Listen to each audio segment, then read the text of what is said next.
King Kong chicken leg खाने वाला था पर दांतों में दर्द से चिल्ला उठा। उसके एक दांत में सड़न थी। तभी एक छिपकली जैसे बड़े जानवर ने आकर लेग चुराने की कोशिश की पर किंग कांग ने उसे पकड़ लिया था। दोनों चिकन लेग को लेकर खींचतान करने लगे पर तभी अचानक जंगल में एक दहाड़ गूंजी। किंग कांग ने सोचा कि शायद कोई बड़ा जानवर होगा तो उसने चिकन लेग को छोड़ दिया था। फिर अपने लिए बड़ा चिकन लेग पाने के लिए वह पहाड़ों को पार कर आवाज की दिशा में तलाश करने लगता है। मगर वहां पहुंचकर जब उसने चारों तरफ अपनी नजर घुमाई तो तेज आवाज निकालने वाला जानवर एक पिद्दी सा मेंढक था। जो छोटे पैकेट में बड़ा धमाका था उसकी आवाज बहुत बड़ी थी। किंग कांग उसे देख हंस पड़ा क्योंकि यह उसके लिए इतना छोटा था जैसे कोई चींटी हो और वो उसका पेट तो बिल्कुल नहीं भर सकता था। इसलिए वह मुड़कर जाने लगा मगर उसके दांत का दर्द अब बहुत ज्यादा बढ़ गया था। वह जमीन की नीचे की दुनिया से निकलकर धरती पर आता है और जानने वाले इंसानों से मदद मांगता है। एलिन ने उसे तड़पते देख दुनिया के सबसे अच्छे दंत चिकित्सक ट्रैप को बुलाया। उन्होंने किंग कांग को बेहोशी का इंजेक्शन दिया। फिर किंग कांग के शांत होने पर दंत चिकित्सक रस्सी के जरिए उसके मुंह में उतरे और सड़न दांत को निकालने के लिए दांत पर रस्सी बांधी। सारी तैयारी होने के बाद आदमी वापस अपने यान पर जाता है। फिर यान की मदद से दांत को एक झटके में निकाला और उसकी जगह 24 कैरेट टाइटेनियम का सबसे मजबूत दांत लगा दिया। मगर अन्य वानरों ने उसके दांत को देखकर हंसी उड़ाई। यह लाल बालों वाला विशाल वानर क्रूर स्कार किंग था जो धरती के अंदर वानरों पर राज करता था। छोटे किंग कांग की मदद से बड़े किंग कांग ने स्कार का ठिकाना ढूंढ लिया था और वहाँ का दृश्य देखकर वह हैरान रह गया। स्कार किंग सारे वानरों से मजदूरों की तरह काम करवा रहा था। किंग कांग को बहुत गुस्सा आया। वह अपने साथियों को बचाना चाहता था इसलिए उसने स्कार को चुनौती दे दी। दोनों के बीच एक भयंकर फाइट होने जा रही थी। स्कार ने अपने कंधे से एक 100 मीटर लंबा हड्डी का चाबुक उतारा। किंग कांग ने भी युद्ध के लिए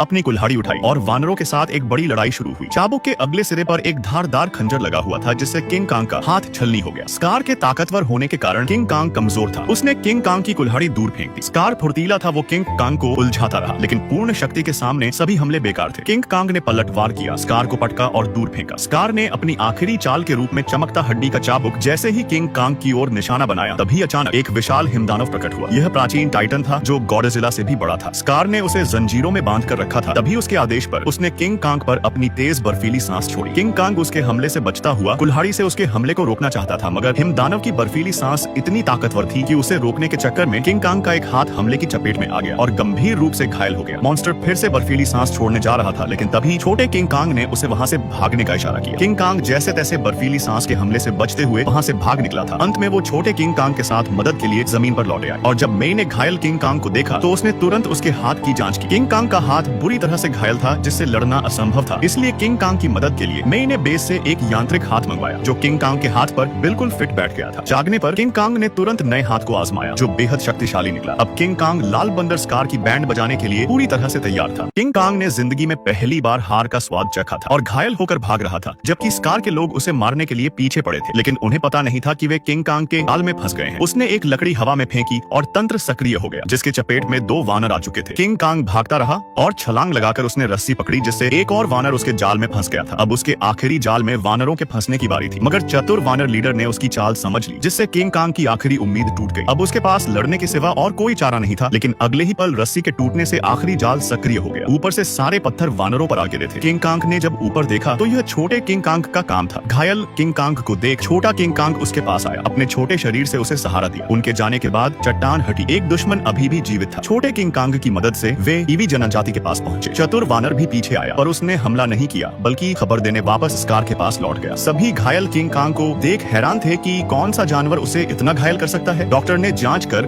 उसे एक यांत्रिक हाथ दिया जो लड़ने में उसकी मदद करेगा। यांत्रिक हाथ से किंग कांग और भी ज्यादा ताकतवर हो गया था। दूसरी तरफ चतुर वानर मुख्यालय लौटा और स्कार को बताया कि किंग कांग न सिर्फ जीवित है बल्कि मनुष्यों ने उसकी मदद भी की है। स्कार सीधे गुस्से में था। उसने तुरंत सेना को ईवी जनजाति की ओर ले गया। वह हिमदानव की पीठ पर खड़ा था। हिमदानव के आने से सब कुछ जमने लगा था। किंग कांग ने स्कार की सांस महसूस की और अकेले लड़ने की कोशिश की मगर छोटी लड़की ने कहा कि वह बर्फीले मॉन्स्टर के कारण स्कार को नहीं हरा सकता है। हमें गॉडजिला की मदद चाहिए। पिछली बार गॉडजिला और किंग कांग ने यांत्रिक गॉडजिला को हराया था। तब से दोनों ने एक दूसरे के क्षेत्रों पर आक्रमण न करने का फैसला किया था। गॉडजिला जमीन पर रहता था और किंग कांग जमीन की आंतरिक दुनिया में। लेकिन अब दुश्मन सामने थे। किंग कांग गॉडजिला को आंतरिक दुनिया में लाने के लिए जमीन पर लौट आता है लेकिन सीधे जमीन पर आकर उसने गॉडजिला के क्षेत्र का उल्लंघन कर दिया था। गॉडजिला ने कॉन को महसूस किया, समुद्र में कूदा और एक ड्रैगन की तरह तैरकर जल्द ही किंग कांग तक पहुंच गया था। किंग कांग ने इशारा करके अपना मकसद बताने की कोशिश की पर गुस्सैल गॉडजिला ने नहीं सुना और सीधे उस पर टूट पड़ा जिस कारण किंग कांग ने समझाना छोड़ दिया और सीधे उसे पीटने लगा जब तक कि वो उसकी बात न सुन ले। फिर किंग कांग ने उसकी पूंछ पकड़कर